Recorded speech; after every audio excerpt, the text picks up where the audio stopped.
Final presentation by Kristen R. Herring for ED-LD 5673, Instructional Leadership Internship under Dr. Kimberly Wilkerson.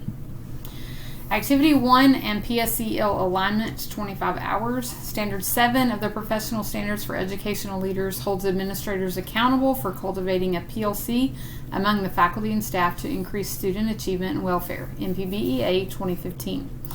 Activity 1 aligned to Standard 7 in that I was able to observe an effective building leader who has created a collaborative team that celebrates achievement and defines what is expected of learners, expects all students to learn, and plans extensions and interventions for students who are identified through data. Standard 4 of the Professional Standards for Educational Leaders requires administrators to aid in creating rigorous structures for curriculum, instruction, and assessment to increase student achievement, NPBEA 2015. Activity 1 aligns to Standard 4 in that as a future leader, I will have to ensure time for teachers to collaborate and plan curriculum, instruction, and assessment, interventions and extensions to increase student achievement. And Activity 1 allowed me to observe an effective leader who is seeing increases in depth of knowledge in students because of rigorous instructional practices and collaboration. The process that I completed getting the 26 hours for Activity 1 included observing PLCs, meeting with the two that led the PLC, Marcia Norwood and Wyvon West, the instructional coach and administrator, researching, reading, and taking notes from Learning by Doing, a handbook for professional learning communities at work, and the 5 disciplines of PLC leaders, reviewing the interview notes that I took from Mr. West and Ms. Norwood, and then writing a summary, reflection, and creating a PowerPoint presentation and video.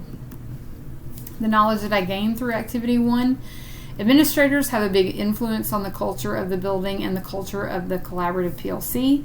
PLCs work when structures and systems are in place that promote success.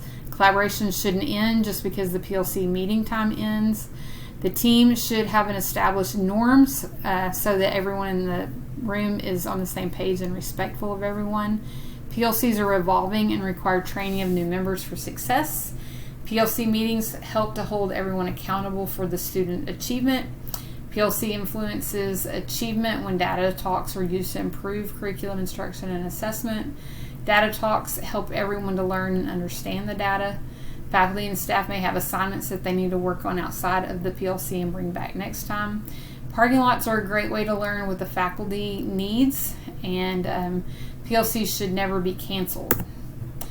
Application of this new knowledge. As an educational leader, I will create a master schedule that promotes an effective PLC time, ensures that professional learning communities have role assignments that do not require me to be there so they can carry on in my absence, and stay up to date on the happenings in the PLC and be a part of every meeting when possible. I will be involved in creating or assisting in creating the PLC agenda so that it includes time for data talks centered around individual students, time for sharing strategies that work, and creating those interventions and extensions. Then we will celebrate accomplishments consistently. In Activity 2, I was asked to design and implement 2 collaborative team meetings utilizing the PLC process, create an agenda for those meetings, organize the meeting, and implement the processes, summarizing and reflecting on the process and the results of the PLC, and reflecting as a building leader. PSEL Standard 7 holds building leaders responsible for creating a professional learning community that supports educational achievement of all students, NPBEA 2015. Activity 2 expected us as future leaders to plan and lead 2 collaborative meetings to practice supporting teachers and students.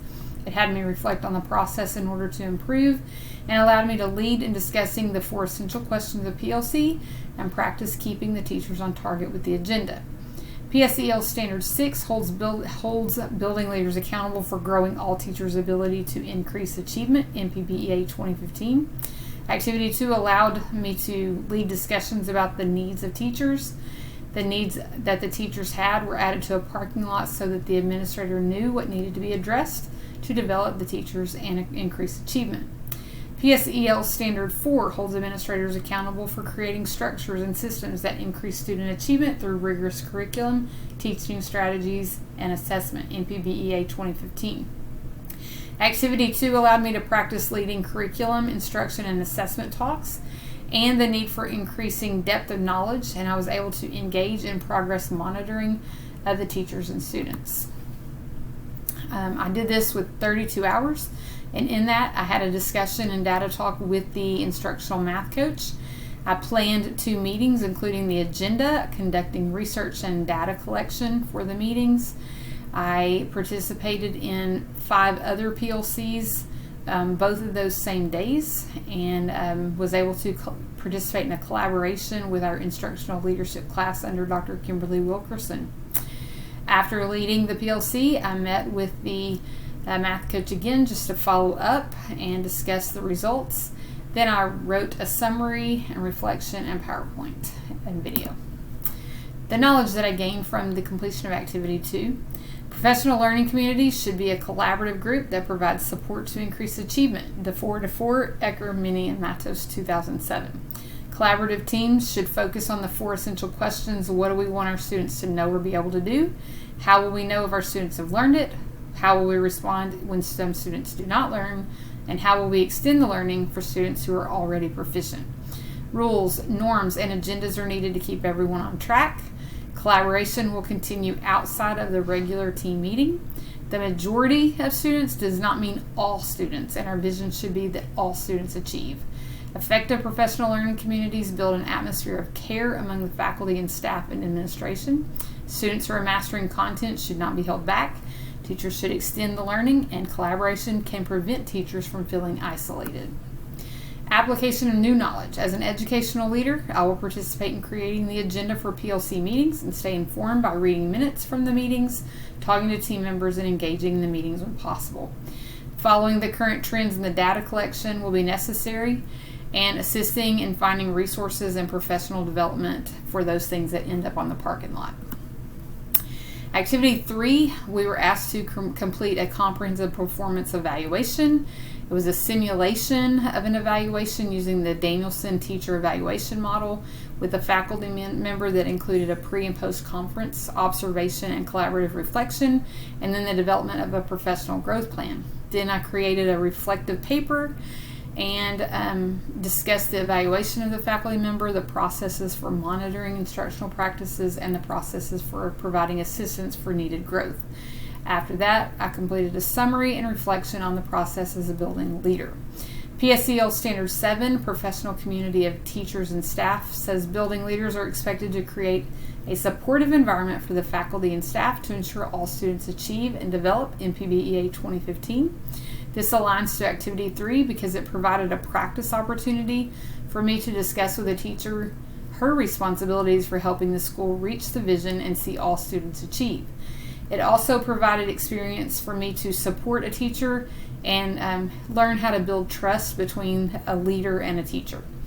PSEL Standard 6, Professional Capacity of School Personnel, says successful educational leaders build competence and best practices in their faculty and staff in order to promote the achievement and welfare of all students in PBEA 2015. This aligns to Activity 3 because it provided a simulated practice of observing, evaluating, and providing feedback to a teacher. I was able to practice developing a PGP plan and a plan for a PD and practice effective communication skills.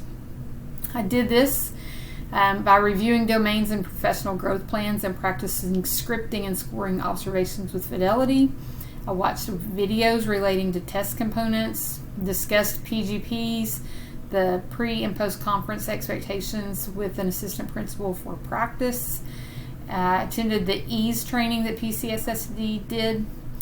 I read Enhancing Professional Practice, a Framework for Teaching by Charlotte Danielson. I discussed the process for evaluating with the novice teacher. I reviewed Module D, Scripting and Observations on the DESE website and practiced scripting. Then I did the pre-observation conference, the observation, and the post-observation conference. I reviewed the notes and scoring on the test rubric and aligned that what was scripted to the domain components. Created a PGP and did a follow-up discussion with the teacher. We had a follow-up visit later on when I visited the classroom to see what was going on, and then I wrote a summary of the comprehensive performance evaluation. I attended a Blackboard collaboration video with Dr. Wilkerson's internship class, and we discussed scoring of tests. And then I did a reflection and created a PowerPoint and video. The knowledge that I gained included Danielson, information about Danielson's framework for teachers to align their practices for effectiveness, and I found the ADE, Aligned Teacher Excellence Support System, to the framework for monitoring the effectiveness of professional development of teachers. Teachers receive summative evaluations once every 4 years, and formative observation. During those years, educators choose their goals and are evaluated in areas that align to their PGP. Intensive support plans must have a timeline, support, and monitoring, and if the teacher doesn't meet them, there's potential for dismissal. Scripting during evaluation takes time and practice and full attention in the classroom. A comprehensive performance evaluation takes several hours to complete, even by a tenured administrator. And scheduling and completing the first observation for teachers who are on summative years should be completed early in the year so the PGP can be created to ensure growth, effective teaching, and student achievement. Application of new knowledge. As an educational leader, I will request teachers receive formative evaluations, have their PGP created by the second week of school, so goals are established early. I will schedule first observations with novice teachers and summative evaluation teachers during the first 9 weeks to ensure professional goals are set and monitoring and growth can be documented. I will continue to research best practices for students in our school and create a plan for continued training of those best practices and build an atmosphere of trust, not fear. Activity 1, as far as reflection, a team PLC is a piece of the whole PLC. Teams should not be in isolation.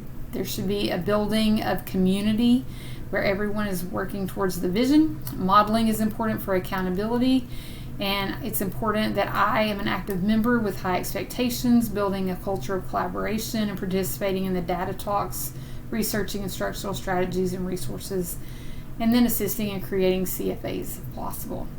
And celebrations do matter. Activity 2, in reflection, I was challenged to think about the legacy that I want to leave as a building leader. Organized systems and structures don't just occur. A leader's impact can be beneficial or weak, and it leaves a lasting impact. The shared vision on student achievement should be the focus of PLC. Team building, time, accountability, and celebrations are needed to increase student achievement. And effective PLCs build cultural awareness and prevent teachers from feeling like they are working in isolation. Activity 3, reflection. I received a new awareness for the amount of time that is needed to successfully complete a summative evaluation with a PGP. Scripting observations is a learned skill, and it takes practice and it's very necessary for scoring rubrics. My own experience as a teacher, I was not effectively evaluated by administrators. Ineffective evaluations were the root cause of what I now see to be low student achievement and poor professional practices. And a poor legacy has left a lasting impact on buildings that I have been in with ineffective evaluations. Observations and feedback can have a positive impact on teaching and ultimately student achievement. Aligning practices to PSEL standards 6 and 7 will be necessary to promote professional growth of the faculty and staff, build reflective practices, and maintain a building with kind educators who strive to see all students achieve. To do this effectively, I will have to maintain an up-to-date calendar to ensure the monitoring of teachers, continually explore effective resources that teachers need to improve instruction, schedule collaborative team meetings that support growth and development of all teachers and students.